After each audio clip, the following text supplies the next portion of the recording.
Welcome to today's webinar. Before we begin, we would like to cover a few housekeeping items.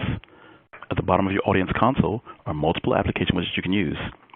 You can expand each window by clicking on the maximize icon at the top right of the widget or by dragging the bottom right corner of the widget panel. This webinar is being recorded, and the recording will be available one day after the webcast using the same audience link used to join today's event. A copy of today's slide deck and related issue briefs are in the resource list widget, indicated by the green file icon at the bottom of your screen.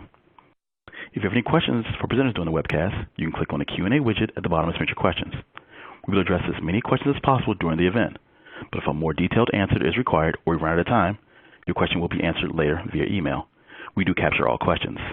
If you have any technical difficulties, please click on the Help widget. It's a question mark icon and covers common technical issues.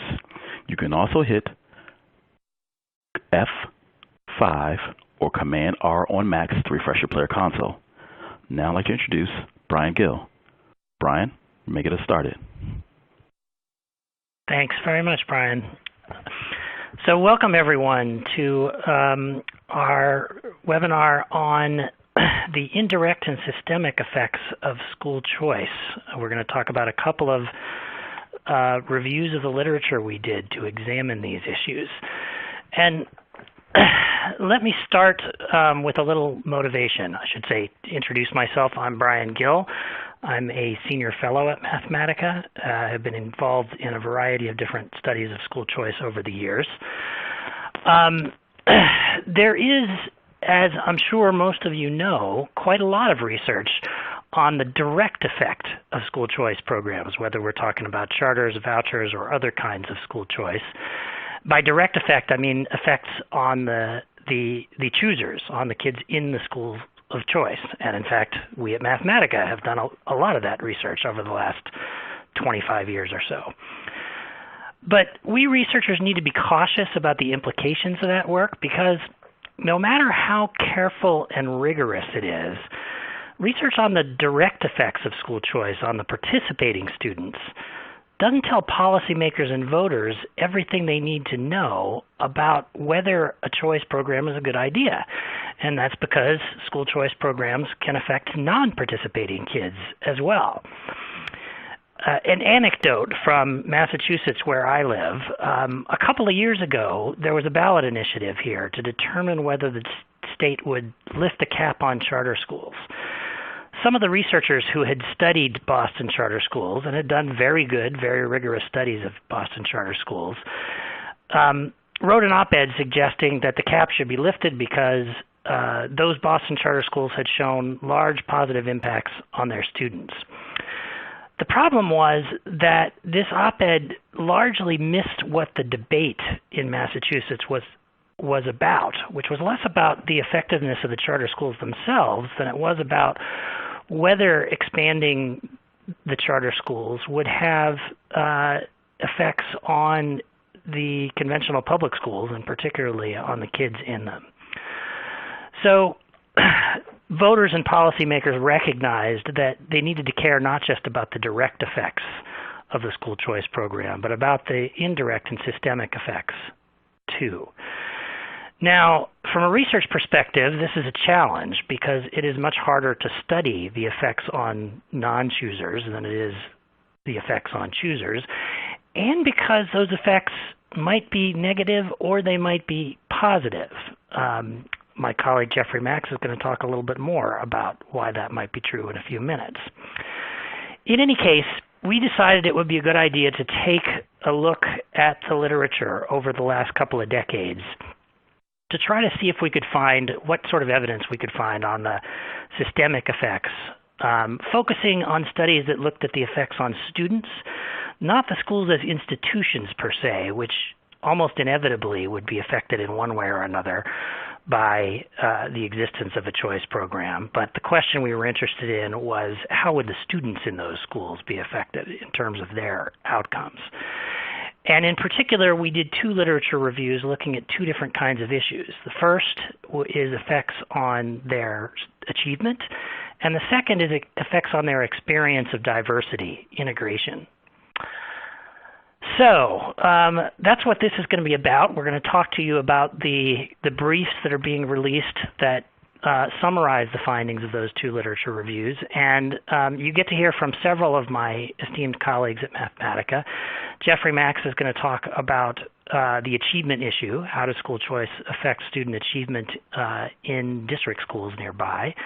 Then Diana McCallum is going to talk about the integration issue and how it affects racial integration across the system.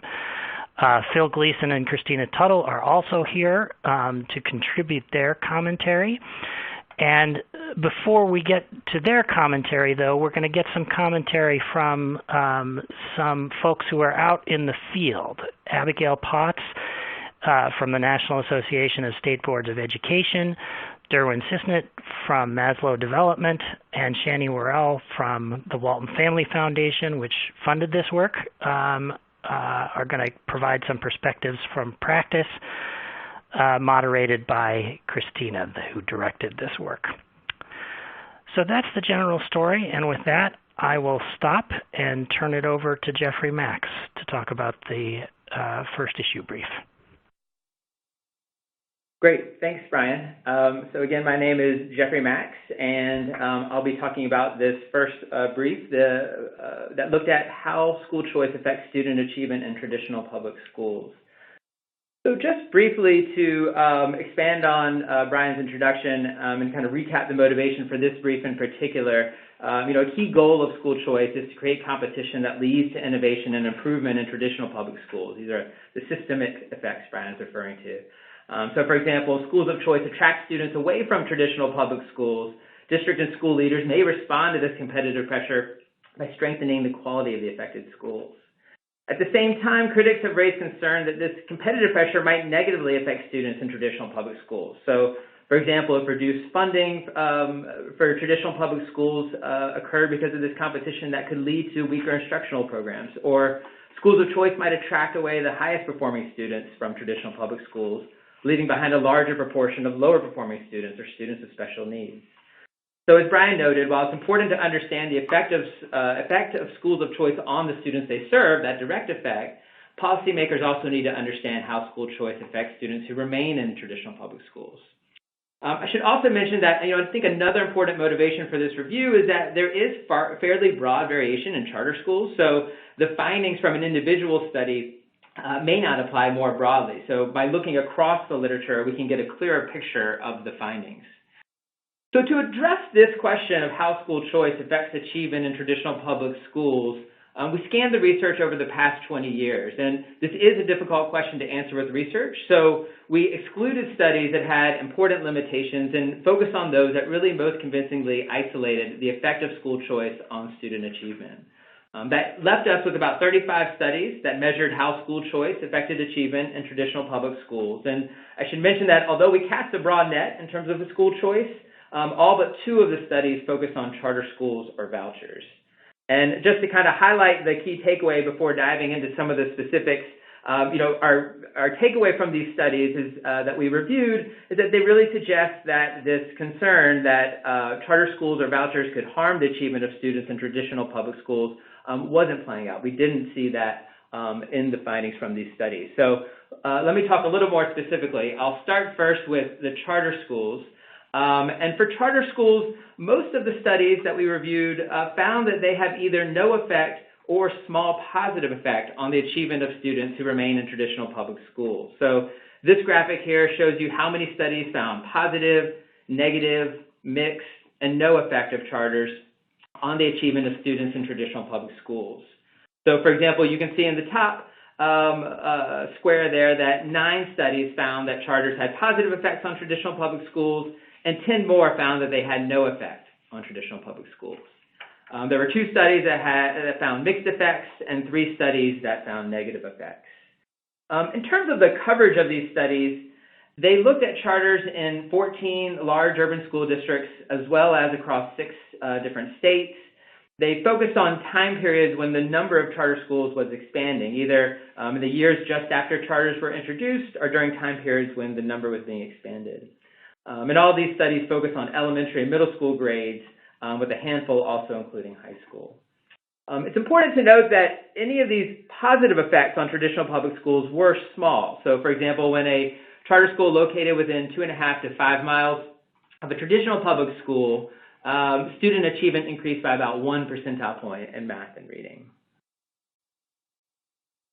So next, I'll just briefly touch on the findings related to vouchers. So for voucher programs, the studies consistently found that they lead to improvements in the achievement of non-participating students. All but one of the 9 studies of vouchers found that they had a positive effect on the achievement of students in traditional public schools. You can see that in the graphic shown here. The studies examined the effect of 2 statewide voucher programs in Ohio and Florida, and voucher programs in 3 large urban districts, Milwaukee, San Antonio, and Washington, D.C. A few of these programs are targeting vouchers specifically to students from low-income families or students in the lowest performing schools, while the other two of the programs were really available to all students. The effect of vouchers on student achievement in traditional public schools was modest, similar to the charter school studies findings. In most of the studies, according to the authors, these effects were fairly modest. So the one exception I'll mention is that Florida's A+ program, which really combined vouchers with school accountability, found fairly large impacts. The Walton Foundation hosted a symposium in December 2018 to get feedback from researchers and policymakers on this evidence. And we walked away from that forum with sort of 2 perspectives that we talk about in the brief, and I'll just briefly mention them here. One perspective is that the research is too problematic to draw conclusions or policy implications. And the concerns raised here that none of the studies were using the strongest research design, random assignment, because it's just not feasible in this setting. So these studies have to measure how student achievement changed as competition from school choice was changing. In addition, about half of the studies were really focused on measuring school-level responses to school choice and weren't measuring the effect of district-wide responses to school choice. So if competition from school choice affects all schools in a district and not just those facing the most direct competition, the studies may not fully capture how traditional public schools respond to that competition. A second perspective acknowledged that the research wasn't perfect, but also noted that the findings are consistent and do have policy implications. On the one hand, the findings don't support a common critique of school choice, that it harms the achievement of students in traditional public schools. The studies provide fairly consistent evidence that that these school choice options do not harm achievement in traditional public schools. But on the other hand, the evidence also does not support a key premise behind school choice, that competition from schools of choice will improve the quality of traditional public schools. So this really suggests that opening charter schools and offering vouchers are not necessarily a strong policy lever based on this evidence that we reviewed for improving achievement in traditional public schools. And I'll just finally, to close, briefly mention some areas that we highlight where we think more research is needed. I won't go into detail here, but just kind of at a high level mention. First, based on this finding that several of the studies focus on school-level responses to school choice, we think it's important to improve methods for measuring district-level responses to school choice competition. That also related to that is there's a really good need for a clear conceptual framework for understanding how districts respond to competition for school choice, and some research to back that up. Third, I noted that many of the studies measured the effect of charters as they began to grow and expand. However, school or districts' responses may be more likely to occur when there is a greater concentration of charter schools in an area. So we recommend studying the effect of competition in places with high concentrations of charters and seeing if the effects are different there. And then finally, while student achievement is obviously a relevant outcome, it also is important for policymakers to understand how competition from school choice affects other types of outcomes that have consequences for students. So thinking about studies that can look at other student outcomes would be relevant as well. So I will now pass it off to Diana McCallum to talk about our findings related to racial integration. Thanks, Jeffrey. So as we're thinking about the ways school choice impacts achievement, it's also important to think about the effects on racial integration. The range of school choice options has really grown over the last several decades across the country, igniting a debate about the way these options influence patterns of racial and economic integration. So within the second brief in this series that I'm going to talk about, we wanted to comprehensively examine this issue. So taking a step back, we know that school choice options enable parents and families to send their children to schools outside their neighborhoods, which can influence the racial and economic composition of schools, potentially increasing or reducing integration in schools depending on who exercises choice and how they exercise it. So to help us understand the effects of school choice on racial or economic integration, we looked across 20 years of research to better understand whether school choice is actually increasing segregation or whether it's reducing it. Those are the key issues that critics have tended to focus on. And so through this review, we uncovered that there's simply not a lot of evidence that there's an impact on integration in either direction. So now I'll talk about what we've uncovered within the review.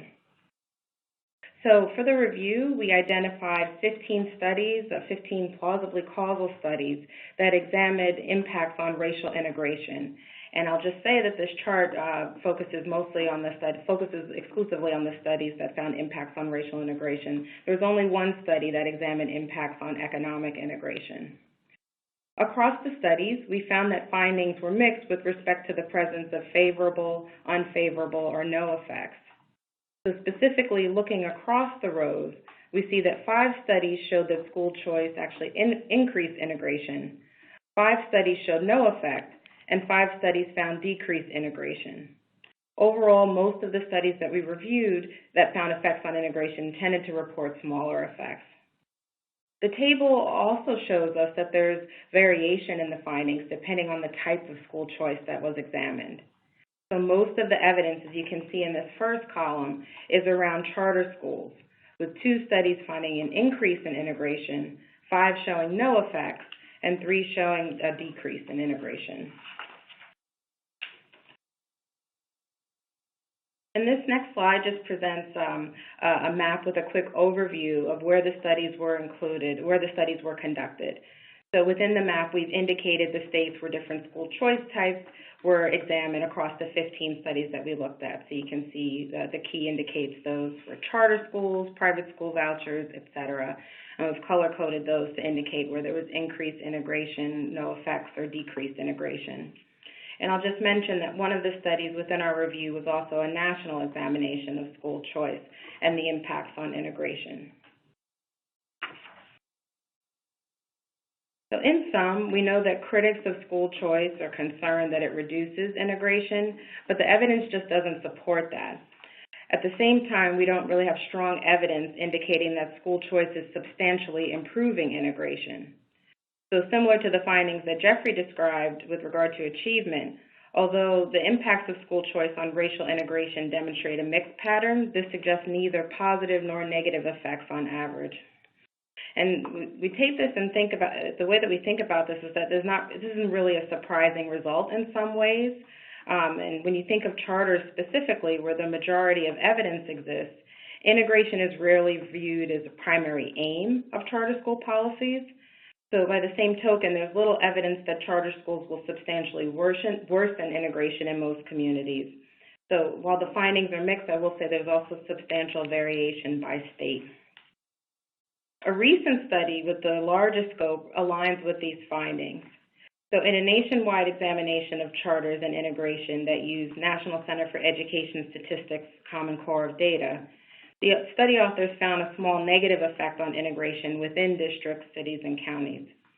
The authors note that while they found that the effect of charters on average was statistically significant and negative, the magnitude of the effect was modest. According to the authors, this is likely because charters represent a small portion of the overall student enrollment, and there's wide variation of the effects of charters across different types of districts. One other point is that the authors also note that this finding is somewhat offset by an increase in racial integration between school districts, noting that districts may be becoming more diverse, but the schools within districts aren't necessarily becoming more integrated. And finally, one of the main takeaways sort of underwriting these findings is that the majority of the existing research over the past 20 years or so for plausibly causal studies is really focused on charter schools. So the review did uncover areas where more research is warranted, and these are the primary ones that emerged, but of course we detail others within the brief. And the first point that's important to note is that there's little rigorous evidence of the effects of other charter school policies. such as magnets, private school vouchers, district-wide choice, etc. And there was some earlier research on magnets beyond the period of the review that we focused on. The next primary limitation is that the work in this brief is focused on racial integration, but there's little research that's examined how school choice influences economic integration within schools. Critics have raised concerns that students from affluent families might be more successful in taking advantage of school choice options. For example, families with higher socioeconomic statuses might understand how to navigate and access information on school choice. These families are likely to have the resources to seek school choice options and enable their children to participate, especially if these families have greater access to transportation options, for example. And the final takeaway that we have listed here is one that emerged over the course of the symposium that we had with Walton in 2018 that Jeffrey mentioned, with a range of school choice experts. And that's that there's very little in the literature that looks at family preferences and how they influence school choice's effect on integration. So family preferences are certainly an important factor, and that we know that families may decide where to live based on the quality of the traditional public schools and the options that are available within a given school district. But we know less about the way that they're making some of those decisions. There are a few emerging studies that are starting to examine family preferences, but future research should definitely examine the different ways that policies can influence or support families' preferences for schools of choice and ultimately affect integration.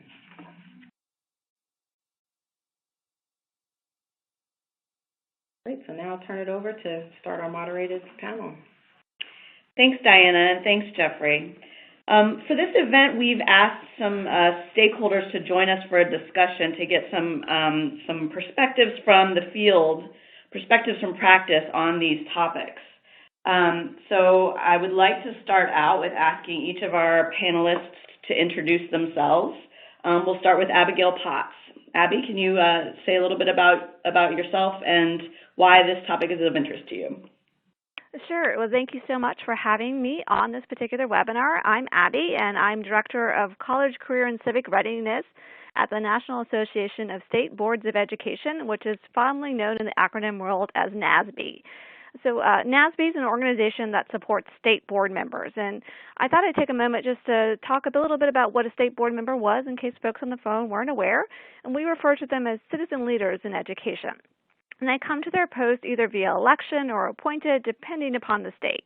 And state board members are generally not involved in day-to-day policy implementation, but do have authority over policies and important policies within their state. But that can vary by state in terms of the particular issues. So things like content standards, teacher licensure, charter oversight, all of those issues can fall under the authority of the state board. State boards also have the power to raise questions and convene stakeholders and constituents and education experts about policy. And my job, and why this research is important to me, is to empower state board members with evidence and research to make informed decisions in the best interest of kids. Thanks, Abby. Next up is Derwin Sisnet. Derwin, you want to talk a little bit about yourself? Sure. Hello, everyone. Excited to participate in this panel. I am the founder and partner at Maslow Development, Inc.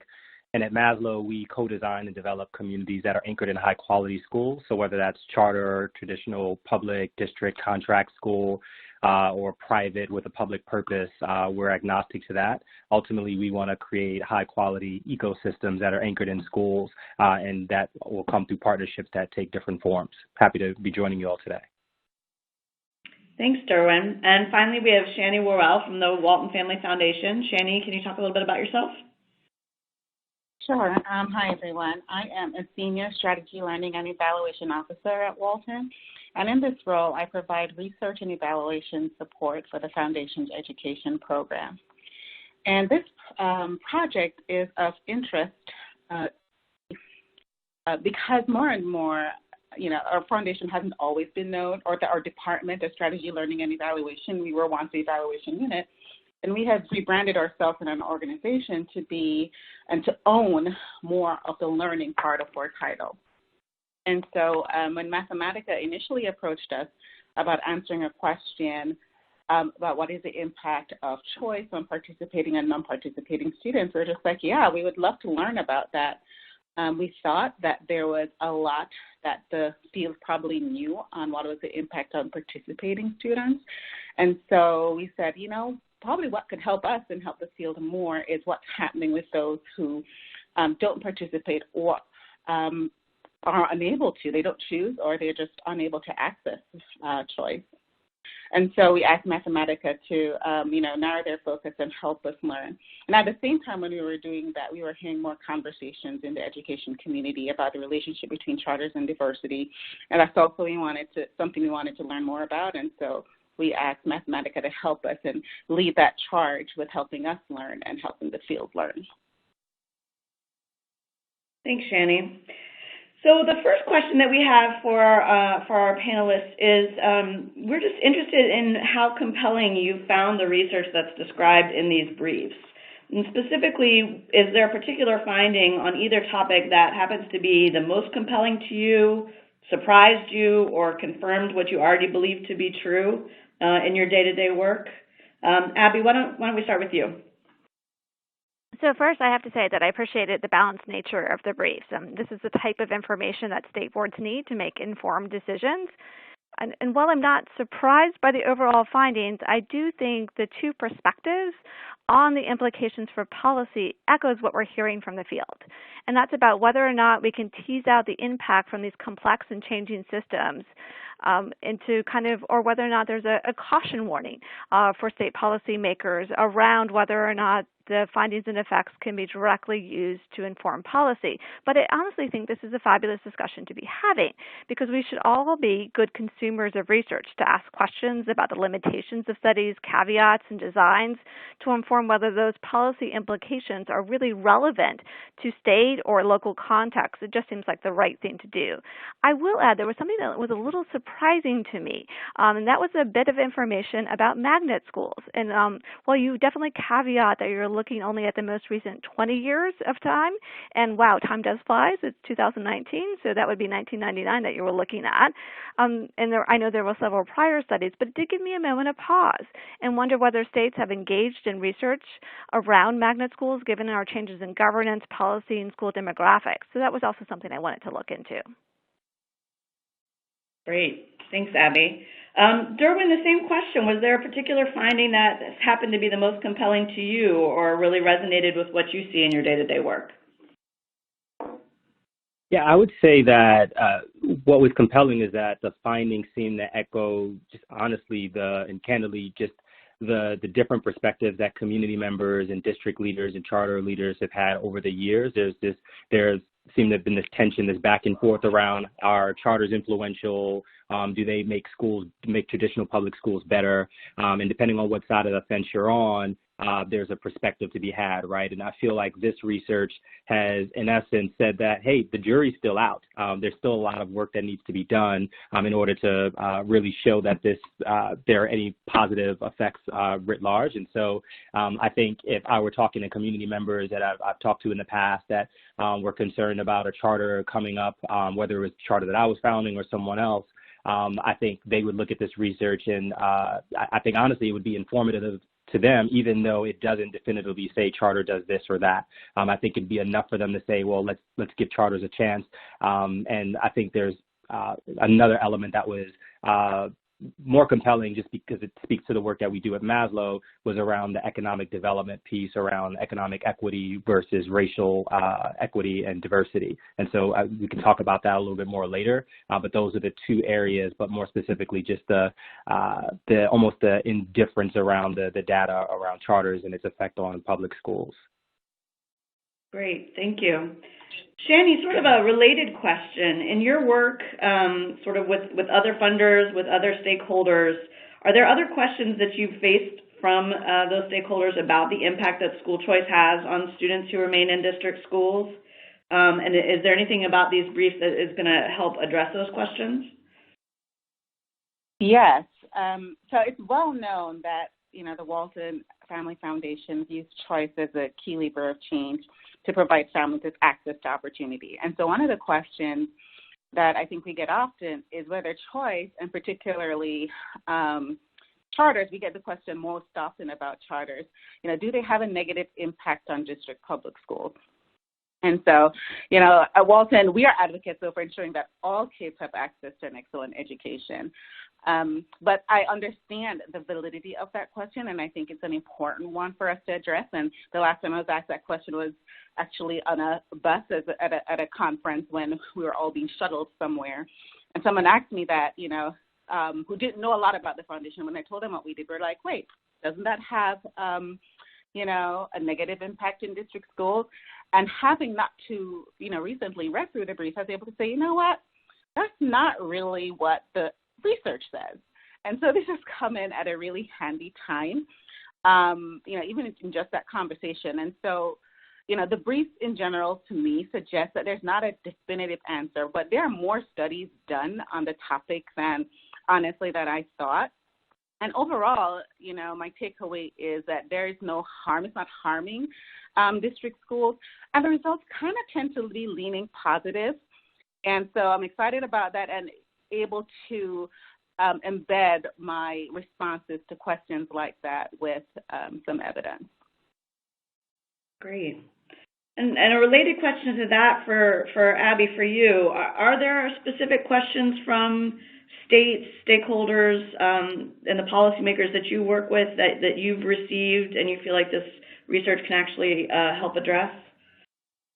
Sure. I mean, we get tons of questions on the impact of public school choice, charter schools, magnet schools, alternative schools, the whole gamut. And primarily top of that list in terms of questions is around access and equity issues, right? And state boards members are seeking to understand how choice can either exacerbate or ameliorate some long-standing inequities in our systems. And that can be something that you pointed out in the first paragraph of your brief around the possibility of reduced funding for traditional schools. Is that something? It's something that comes up often amongst our membership. But their members are also very curious about what does this do in terms of providing educational opportunities for kids.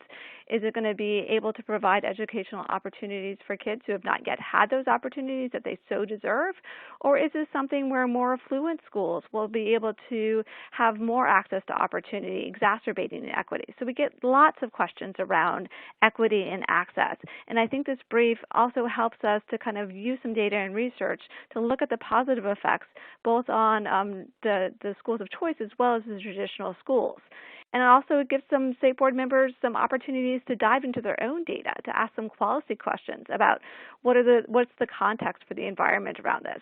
But I will say something also that we're kind of curious about and thinking about in terms of our questions is this issue about whether or not the research is either too problematic to make a definitive kind of policy implication, or whether or not there's a through thread there that we can start pulling on.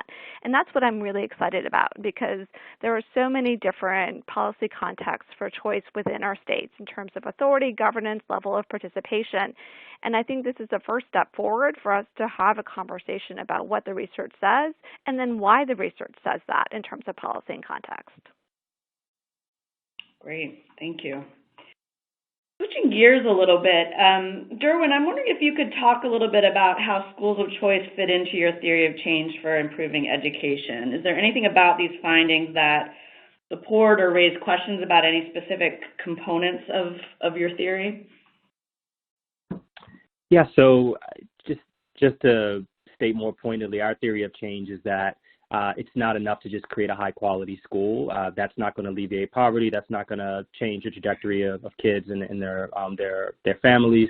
But really, if we look at the whole ecosystem, the neighborhood as a whole, if we look at the infrastructure, so not just wraparound services, wraparound infrastructure, and anchor that in high-quality schools, then we'll see some definitive change. And so when I think about school choice, it's really hard to do that when we think about neighborhood choices that families make. A lot of times those are hinged on the quality of school, and in many cases it's simply safety. But then once you go beyond that, it goes into the academic side. And so it really does mean that school choice plays a big role in the work that we do. It's not enough for us to build a high-quality neighborhood if we can't then have an impact on the school that's there, whether that's a traditional district school, a charter school, a voucher program.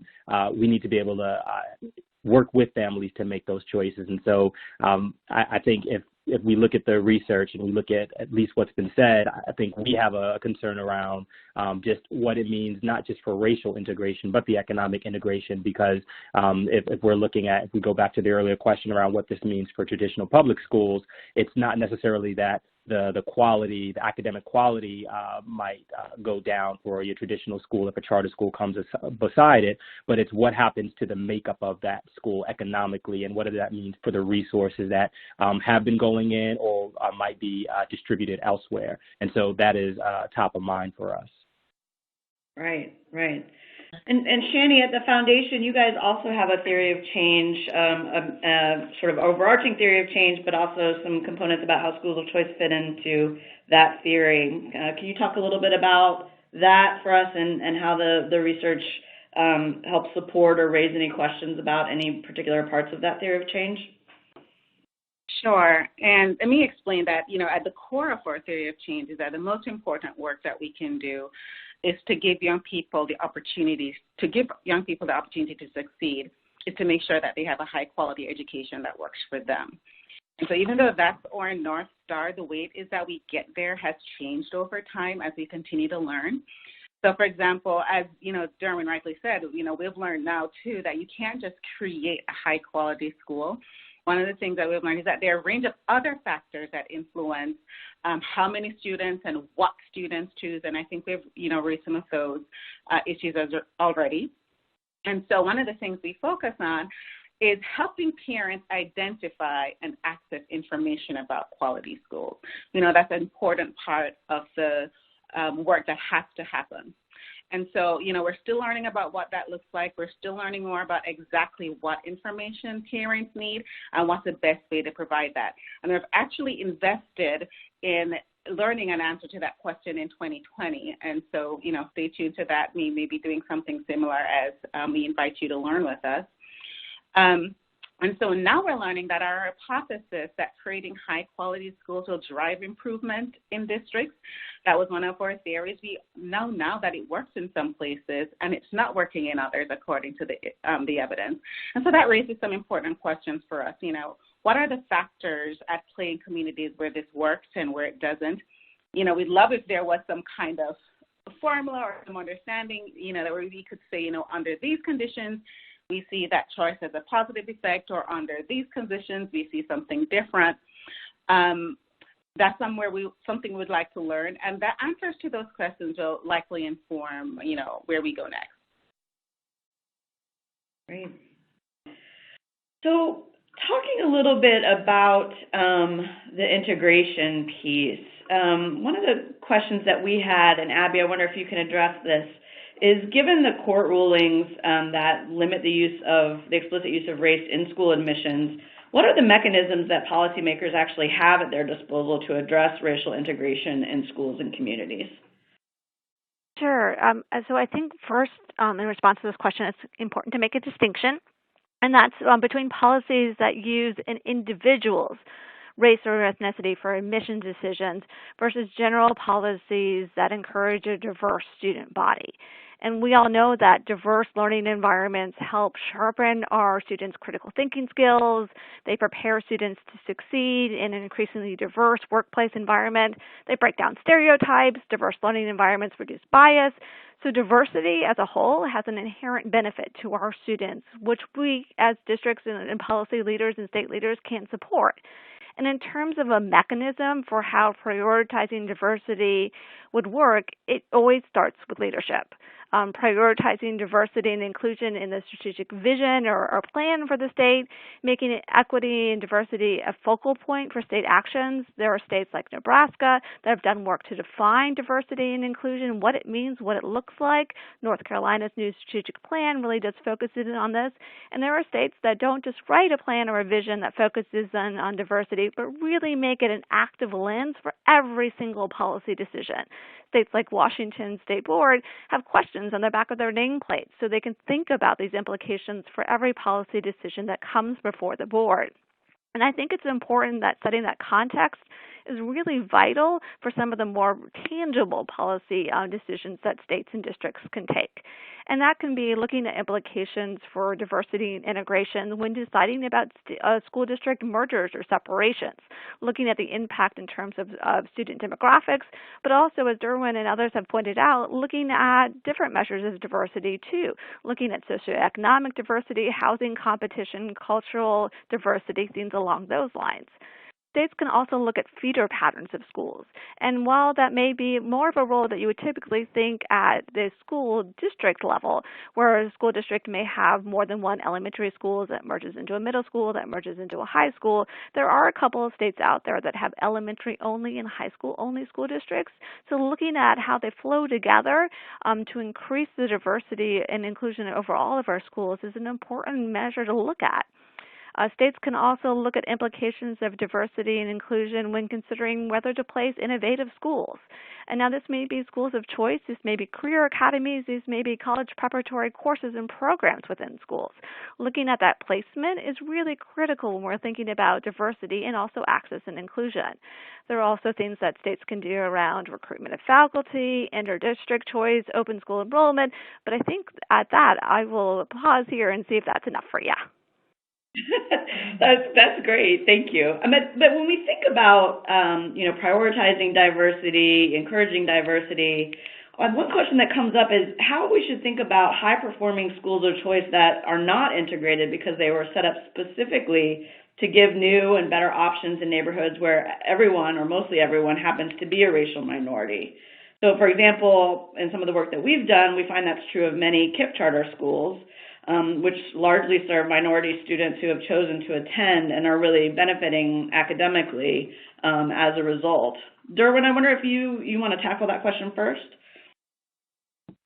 Yeah, I think it's important to, and we know this from our own work as we've worked with communities to lift up schools that are anchored in high quality neighborhoods.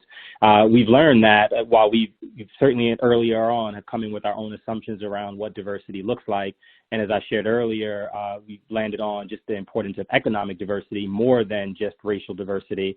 But we've also learned that we'd be doing a disservice to whole communities if we don't honor the affinities that they have for the history of their neighborhoods and what it means for like groups to come together. And so that doesn't mean excluding one group, but that does mean being very pointed about the inclusivity of like groups. And so we work with a group in another state where just historically that neighborhood has a whole tradition around what has happened with economic development and the Black community. And so when we're creating a school, the first thing that came to mind was not for them to create a school that was diverse by design, but to create a school that really honored Black excellence. And so what would it mean then to have a policy or to have something that prevents them from doing that? And clearly, if that means if it's at the individual level, there are certain policy issues with that. But at the group level, it really is about honoring tradition and the history of neighborhoods, especially if those neighborhoods have been disenfranchised for so many years. And so for us, I wouldn't say we're indifferent about it. We see both sides, I'll say. It definitely has to be done in the right way and with the right mindset. But we certainly wouldn't want to push for a diverse by design school in a neighborhood that really already is predominantly represents one group and wants to continue to honor that, especially if they've been disenfranchised in the past. Right. Shani, do you have something to add to that, or something that in the work that you guys have been doing and funding that relates to that same question? Yeah, I second everything that Derwin has said. About the importance of honoring what it is that families and communities are choosing. And one of the ways it is that we do that is we fund both models. A variety of models. We look at intentionally diverse schools. There's several of those that it is that we have helped support. And not only getting them started, but we're also funding a study to help us understand what is the impact of intentionally diverse schools. as you said, we're a learning organization. As this model, continues to gain interest, we want to be able to tell, do the outcomes look any different? And so we think the findings for that study are due to come out early in 2020. So we, invite you to continue to learn with us as well. And then we also found some of these traditional models that, are intentionally built into urban communities, intentionally built into high minority areas, because these are the groups that have been traditionally disenfranchised. And so, generally where we are basically is, as I mentioned earlier, what we want to do is to provide information to parents so that they can make an informed decision about what is best for their families. And we're not invested in any particular model except that it is one that offers a high quality option. Great, thank you. And Abby, your thoughts about this particular question, how we reconcile thinking about intentionally locating high-performing schools of choice in neighborhoods with a high concentration of racial minorities and reconciling that with prioritizing diversity. Sure, and I would say ditto to everything that's been said so far. I would say I wrestle with this question sometimes because I believe, as it was shared earlier, that there's inherent value in school diversity, and I also believe that there's inherent value in providing excellent educational programs and outcomes for our kids.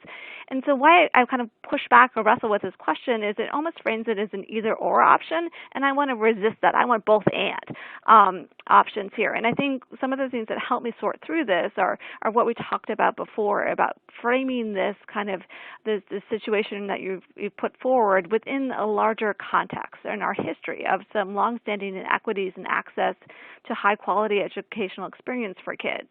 And I think we lose sight of that environment without taking a more holistic look at this picture, too, that considers housing patterns and compositions of school communities and how this plays into existing geographic boundaries and what would have been in place had a school not chosen to locate in that particular community. And I think when we take that broader view of integration and diversity questions, and we keep our focus in on making sure all kids have successful outcomes for school, work, and life, that we're on a better pathway to success. And secondly, as a thread that I will just echo here, is I can't underestimate that power of parent and student choice. If this is a decision made by a parent to attend a school, that carries a tremendous amount of weight with us.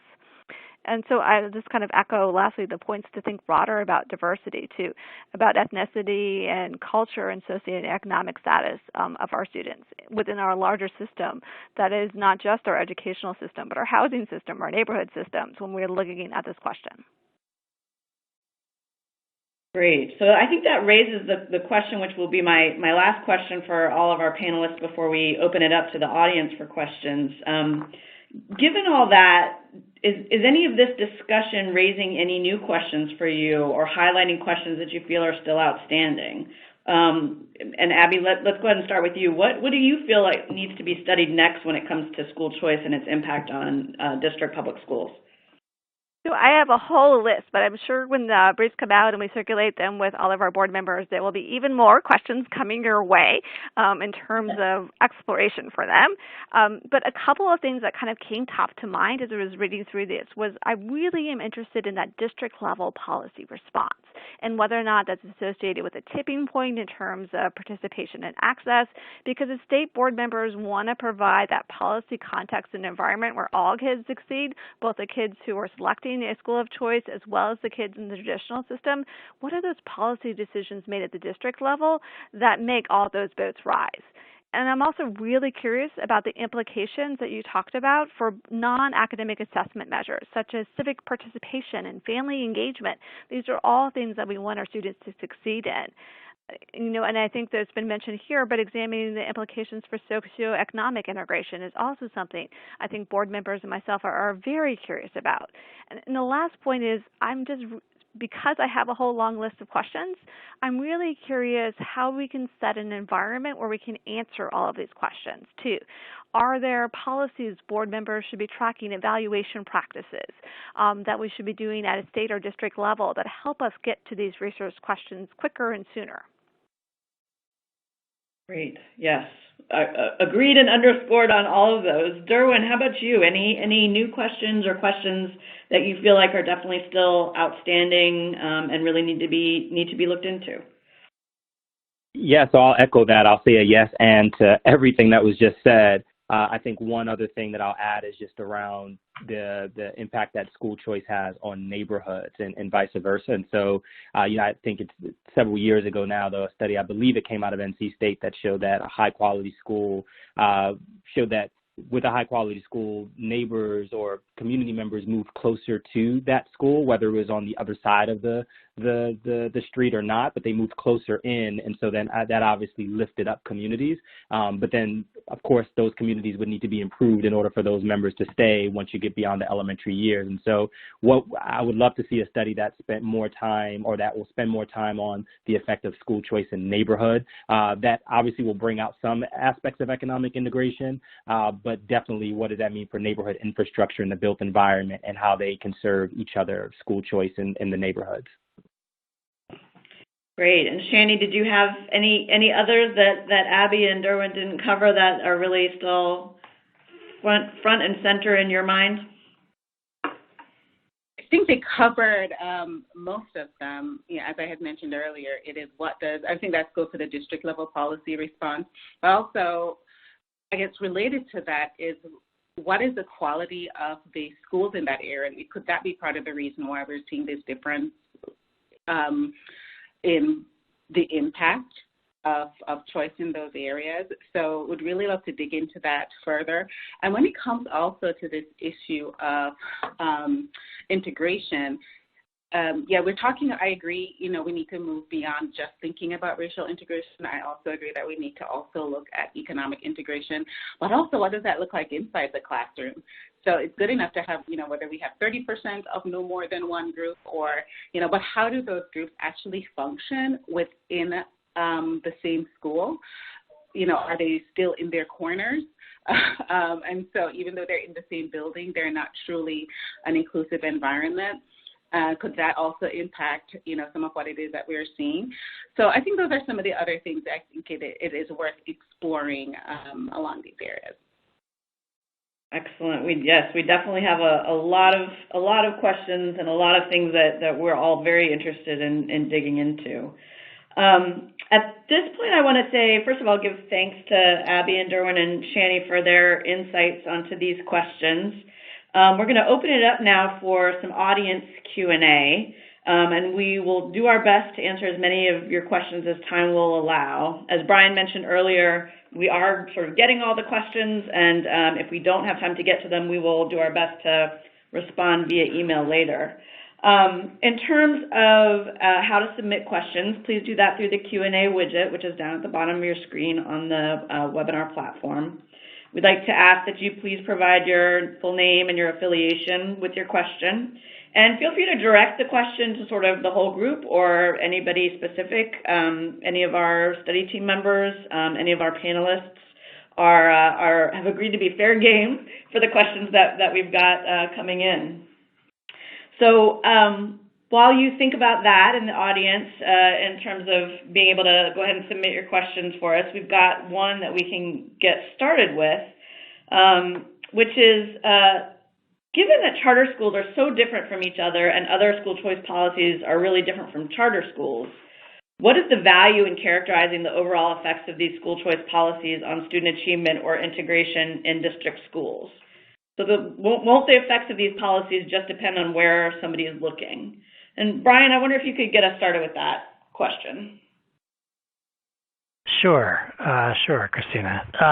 It's definitely important to keep in mind.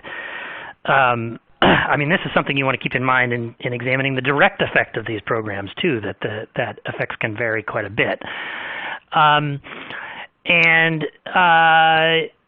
you can see that particularly in these reviews. You can see it particularly in the integration work, where even the one big recent study that looks nationally found a wide variation in effects on integration in different metropolitan areas and different states across the country.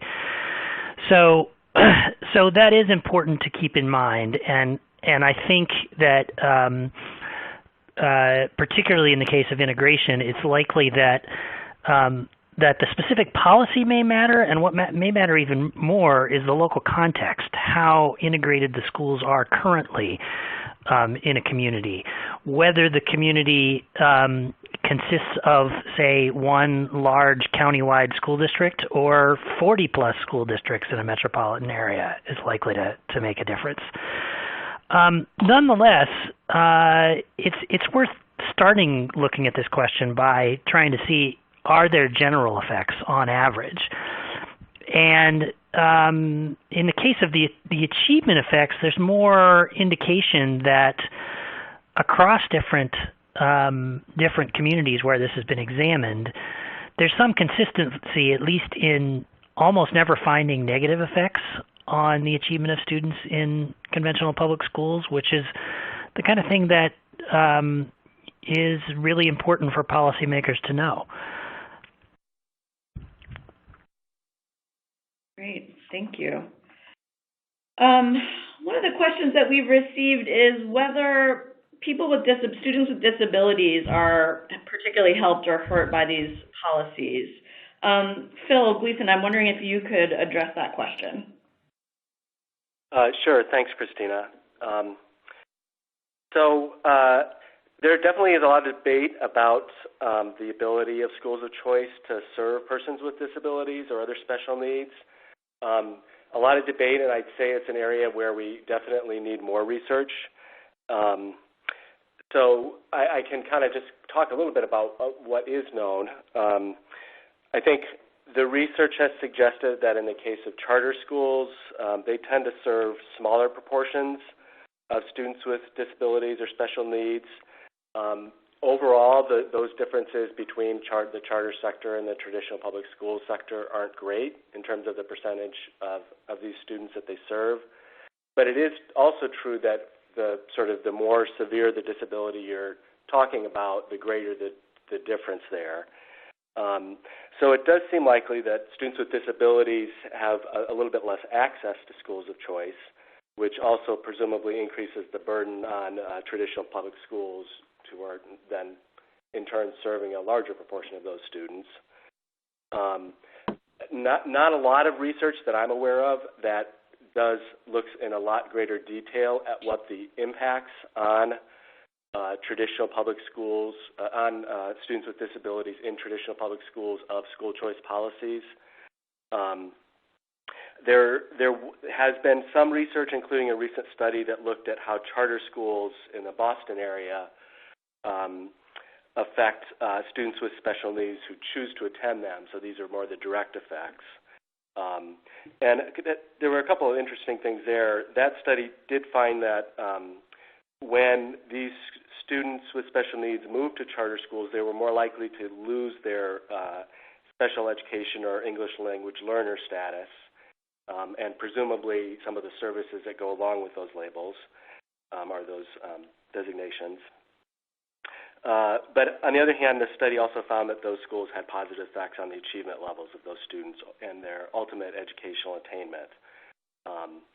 So just to kind of wrap up, I think there is a lot of work that needs to be done here, and I think it is an issue that, particularly in the case of charter schools, I know have been grappling with to some extent.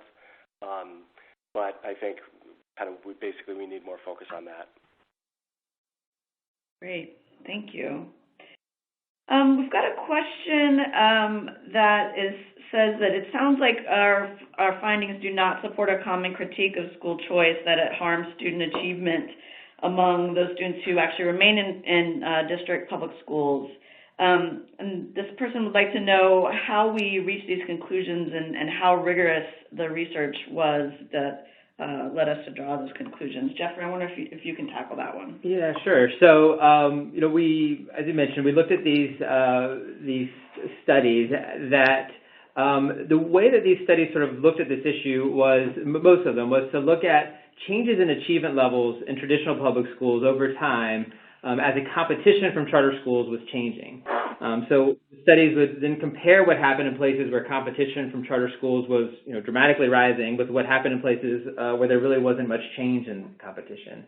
And so this critique about this concern about harming student achievement in traditional public schools That would have been supported if the studies had found declining achievement in schools facing increased competition from charters, with little change in achievement in the places that were facing minimal change in competition. But in general, this isn't what the studies found.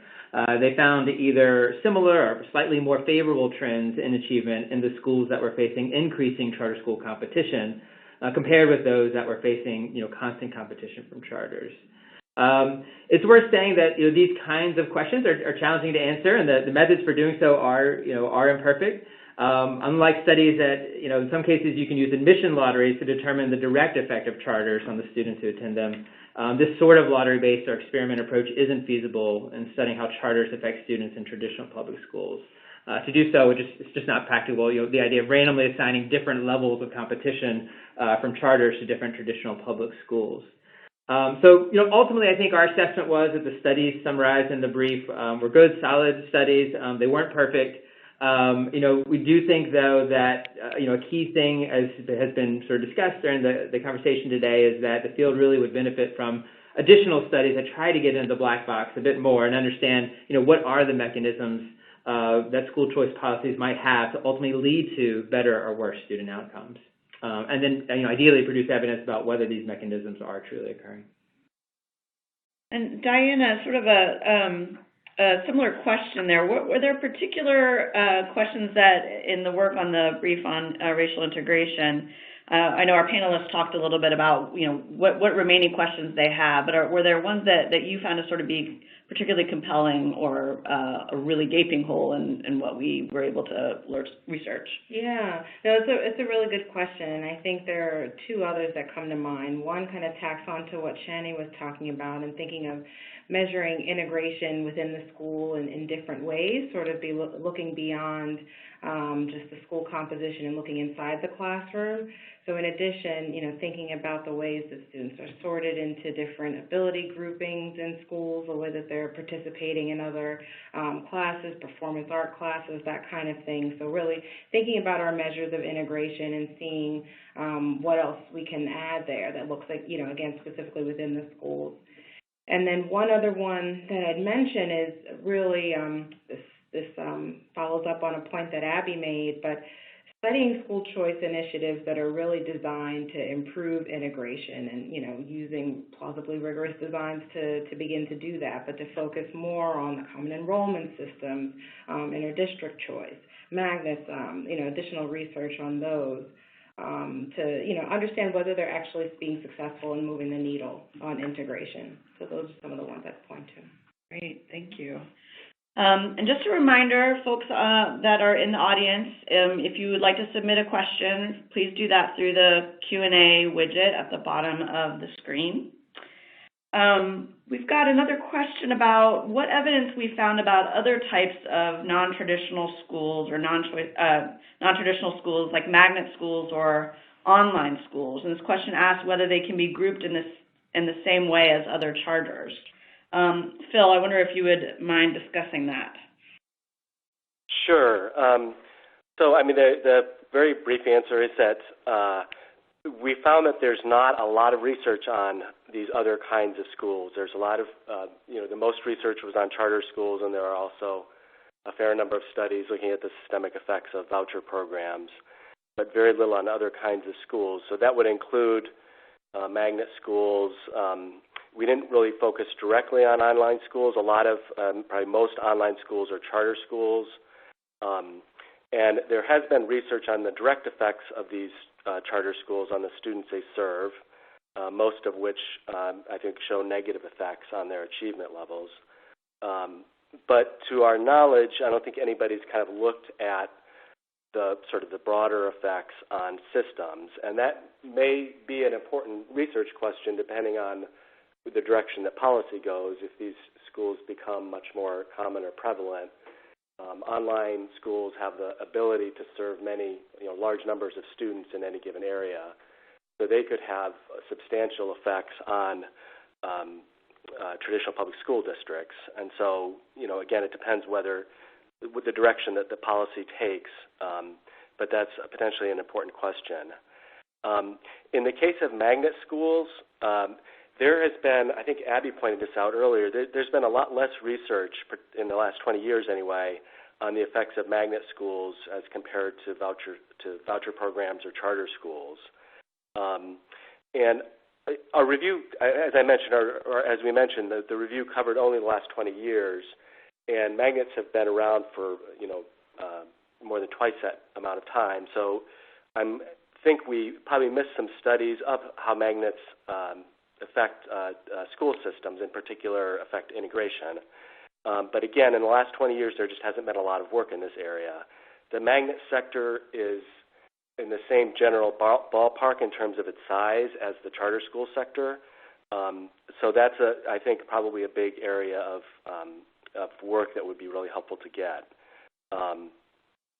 And along those lines, I couldn't let this opportunity go past without mentioning that Mathematica is currently partnering with the Institute of Education Sciences at the U.S. Department of Education to conduct a national study of magnet schools that are getting support from the Magnet Schools Assistance Program. So this study is going to largely focus on the more direct effects of these magnet schools on the students attending them, but it's also the case that one part of that study will examine the effects of magnet schools on integration in the kind of areas that they serve. So I guess I just say we don't know a lot about the systemic effects of these kinds of non-traditional schools. It's definitely an area where we could benefit from learning more. Following up on that, Abby, I wonder if you could speak a little bit to sort of the tools or information that you have for states or other stakeholders to help them kind of measure integration, measure diversity in their sort of local jurisdictions. I was at a conference this morning where I was learning about equity audits in schools, which was something that I was not very familiar with, but sounded fascinating and very interesting as a potential tool for folks to kind of use in their own sort of formative improvement efforts. But is there anything similar to that, or tools that you sort of are aware of that you work with states to use? Sure. So a couple come to mind. One is a couple states I did mention that are, before you define a measure, you should define its purpose. And so defining exactly what diversity means within their own state context is usually the first step. Then as states kind of look forward and develop their strategic plan about if this is what we want to achieve, how do we know that we got there? What are the different measures that we use? And a lot of that first starts with looking at a particular state and just getting a really good sense of their own understanding of their data, too. Because sometimes where we make comparisons is really an important decision point. And I don't want to undervalue that, too. That comparator about whether or not diversity or integration has been achieved is a really tough decision point when you're thinking about, is it the state average? Is it the district average? Is it the school average? Is it a comparison within a certain geographic radius of the school? So we at NASB usually pull together all the newly elected or appointed state boards and help them get familiar about their data and what questions to ask around that too. Most often it's a great opportunity for a state board member to get a good sense of what their demographics in their state looks like, because if you have a statewide average, I know EL students came up, it may be 4% statewide, but in a particular school district or rural area, it could be as high as 7 to 11%. And understanding that is really important to understanding integration. So there are, a variety of resources out there too. There are a number of states who've worked with a number of civil rights and advocacy organizations around what does it mean when we define diversity and inclusion. There are a number of states that have looked at kind of what they can put on their state report card, school report card, and community information that gives a good sense about whether or not we've achieved this measure of integration. And then there's a slew of information from the National Center for Educational Statistics that I know can be sometimes difficult for a state board member who's not, well equipped with all the acronyms that we speak in DC, but really provides excellent resources to all policymakers. Great, thank you. Derwin, we've got a question for you to talk a little bit more about the work that you do with Maslow Development, and specifically, you had mentioned earlier that to some degree, your work is a little bit agnostic about kind of whether a school is a charter school, a district school. Can you talk a little bit about specific instances in which you've sort of negotiated this and thought about how school choice fits into the work that you're doing on the ground? Yeah, I think for an important piece of all of this is that, which I didn't mention, is that community engagement is a huge part of the work that we do. And so in order for us to, whether we're doing the work on behalf of a community more directly or working with a client that's based in another city or state, and we're doing work on their behalf, the key is engaging the community early on to know for sure what they want and need. And so what we found is that even for our work in Memphis, before we put pen to paper and it was just an idea of creating this holistic ecosystem in a specific area, we first met with the district, and we were very transparent with them around, hey, we have this idea, we're going to work with the community at large and then hone in on a specific neighborhood. But before we go too far down that path, we just want to know, as we think of you all as partners, what does it mean in terms of options? And so we were very transparent that we didn't know if it was going to be a charter school, a traditional, or if it could be a contract school in partnership with the district, or if it was going to be a private school with a public purpose, so sort of like a sliding scale. And we were very transparent about that. And so we do that for our own work. And then as we work with others, we engage in the same way. And so one of the groups we work with, they developed a school that was actually the first of its kind in the state of it was more like a hybrid between a charter school and a district school, a partnership school. And so that came because of engaging the community to figure out what was best for that particular neighborhood, and knowing that it didn't have to fit a traditional mold. And when I say traditional, I don't mean traditional public school, but even a traditional charter school mold and no excuses mold. But instead, it really met the needs of that particular neighborhood. And so the way we approach it is with a very open mind and very open view, quality first, and really thinking about what the neighborhood really wants and how it would be best suited in terms of form of school. Great. Thank you very much. In our final remaining minutes, I think we're going to open it up to our discussants and our study team to provide some final thoughts, sort of, again, key takeaways. If you had your elevator pitch, what are you taking from this? What's the important thing to learn from it? Where are we going next? Anything that's still outstanding and burning on your chest? So, Brian, let me start with you. Is there something, kind of a final thought that you have about these issues? Do I really have to choose just one?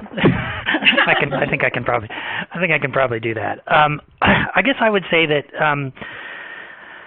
The thing that's most striking to me is how little evidence there is in support of the typical concern about how school choice programs in general, or charter schools in particular, will hurt kids who stay in conventional public schools. Now, it's worth acknowledging, as Jeffrey did earlier, that we don't have really definitive evidence on this, that it's possible that it depends on market share questions. It's possible that the studies haven't been able to fully account for this. Nonetheless, the studies that are out there are, I would say, pretty encouraging in suggesting at least that there's not much evidence of harm, and in quite a few cases, evidence that there may be positive competitive effects. Great, thank you. Diana, some final thoughts?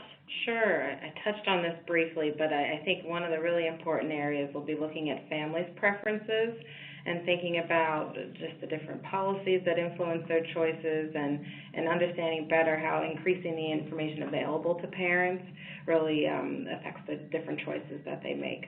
So that'd be the area. Great, thank you. And Shani, I know you were echoing that quite a bit too. Any final thoughts on these topics that you want to share? Just to share that, as we've continued to evolve our theory of change as we learn, we're not set in our ways as to the way it is that we always think things should be done. And we're committed to learning more, and we're committing to, finding answers to some of these questions. I love the thought that Abby brought up, like, how do we do this systematically? There are lots of questions here. How do we prioritize them in a way that can really help us improve, opportunities for all students? And so that's, I think, the final thought that I'm left with is what next for this. I think for us, we'll continue doing some of the work we've done with because I think this underpins some of the work it is that we have been doing. But for me, it is what's next. What do we research next, and how do we move forward from that? Great. Abby, for you, any final thoughts, more on the research agenda, more other reactions to other pieces of this? I would say that the final thoughts are just it's a great piece of information for state board members to have. I think the points have been made that, echoing the fact that there are more studies showing a positive effect or a neutral effect than there are showing a negative effect, but then really unpacking those informations from what does this mean in terms of policy implications. Were there policies in place in those positive effect studies that were not in place in the negative effect studies, or vice versa for the no effect studies? So unpacking those policy implications so we can get all students to the education they deserve, that is my number one priority after this. Excellent. And Jeffrey, final thoughts? Yeah, I would sort of build on what I would say. I really agree. I feel like this idea of, it was one of the areas we mentioned is the need for research, which is developing an understanding of how districts respond to competition from school choice. To me, that just seems really important, and really digging in, maybe even more qualitative kind of research, digging in to really understand, talking to district officials, looking at sort of district policies, both before and after competition, to try and understand, how are districts responding and what types of responses are more effective than others, and understanding how that plays out with the context, the local context as well. Thank you. And Derwin, any final thoughts? I was definitely encouraged by the research, and like everyone has already mentioned, I think there are implications for what this means for districts, communities, charters. I think if I could just emphasize anything, I would definitely want to see more around the economic development piece. And while school choice matters for academic excellence, I think there's something to be said for economic development as well. And I would love to see more of that, but definitely encouraged by this call and everyone's feedback. Thank you. And last but not least, Phil, any final thoughts that you want to leave us with? Well, I think there's enough questions that you all haven't taken all of the good questions going forward. But I'm kind of intrigued by, in terms of the effects of school choice and charter schools in particular on integration, this tension that's come up a couple of times. I think, Derwin, you mentioned it a little bit, between schools that are really focused on serving a particular population or particular neighborhood and giving access to a high-quality education for that group of students, versus those that maybe are trying to promote greater levels of integration in districts. And so I don't think we know a lot about how successful charter schools in particular have been in doing that, the charter schools that have been the diverse by design schools, of which there aren't many, but there are a growing number. So I would be very curious to know how successful they've been, and sort of what are the key aspects of doing that well. And so stay tuned for that report early next year, I think, according to Shani. So with that, I want to thank everybody for attending today's webinar, especially a huge thanks to the study team and our panel participants. We really hope that everybody's enjoyed the discussion today. A link to the issue briefs is available in the resources widget on your screen, and also on Mathematica's website, which is www.mathematica.org. And if you are willing, please be sure to let us know how this webinar went and what you thought of it by completing an electronic survey, which is available to all the webinar participants at the close of this session. But with that, we'll wrap it up. If you have any other outstanding questions, please feel free to contact me or my colleagues at Mathematica. And we will look forward to talking about these issues with you further. And with that, we will wrap up. Thanks, everyone.